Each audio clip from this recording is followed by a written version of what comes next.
নমস্কার, কাঞ্চনযোগা ওয়ার্কআউটে আপনাদের স্বাগত। আজ আমরা ব্যাক পেন নিয়ে কথা বলবো। খুব সহজে 3টে এক্সারসাইজের মাধ্যমে আমরা দেখিয়ে দেব কি করে ব্যাক পেন কমানো সম্ভব। প্রথমেই করব back arching hand on heap. এই এক্সারসাইজটি কোমরের যে স্থানে ব্যথা ঠিক সেখানে হাত থেকে রাখছি আমরা এবং পিছনের দিকে বেন্ড করছি। লক্ষ্য রাখতে হবে পায়ের দুটি মাঝখানে আমরা একটা গ্যাপ রাখছি।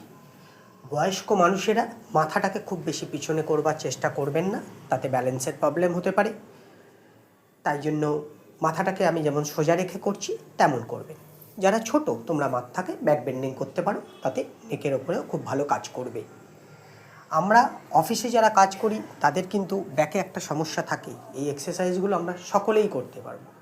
আপার বডি টুইস্টিং লক্ষ্য করবেন, এই আপার বডি বলতে আমরা ওপরের পার্টটিকেই টুইস্ট করবার চেষ্টা করছি। প্রত্যেক কটা সেটকে আমরা 10 বার করে করছি। এটা নিজের সুবিধা মতো বাড়িয়ে নিতে পারেন। 10, 15 কিংবা 20 করেও আমরা করতে পারি। এটি যখন ইচ্ছা করা যেতে পারে। এই এক্সারসাইজগুলো করলে কিন্তু কোমরের যে ব্যথা বা ব্যাক পেন সেটার থেকে কিন্তু মুক্তি পাবেন আপনারা। এগুলি খুব দরকার। এগুলি মূলত যারা অফিসে বসে সারাদিন কাজ করেন বা বাড়িতে মা, মাসিমা, জেঠিমারা আছেন, যারা নিচে বসে অনেকক্ষণ রান্নাবান্না করেন কিংবা এক স্থানে বসে থাকেন, তাদের জন্য তো বিশেষভাবে প্রয়োজন। এরপরে আমরা করব অবশ্যই সাইড বেন্ডিং। এটি নজর রাখছেন, পাকে আমরা সোজা রাখছি এবং পাশাপাশি আমরা কিন্তু বাঁকছি। আমরা কখনোই আমাদের শরীরটাকে সামনের দিকে নিয়ে আসছি না। এটি আমরা করছি।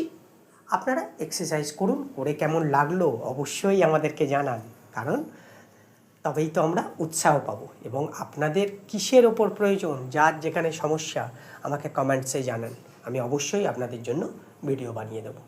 কাঞ্চনযোগা ওয়ার্কআউট এই চ্যানেলটিকে লাইক, শেয়ার এবং সাবস্ক্রাইব অবশ্যই করবেন, কারণ আপনাদের সাপোর্টটা আমাদের খুব দরকার। আমাদের কাজ করতে ভালো লাগে, আনন্দ লাগে। আমরা অনবরত আপনাদেরকে নিয়ে এরকম নিত্য নতুন ভিডিও বানানোর চেষ্টা করি। ধন্যবাদ।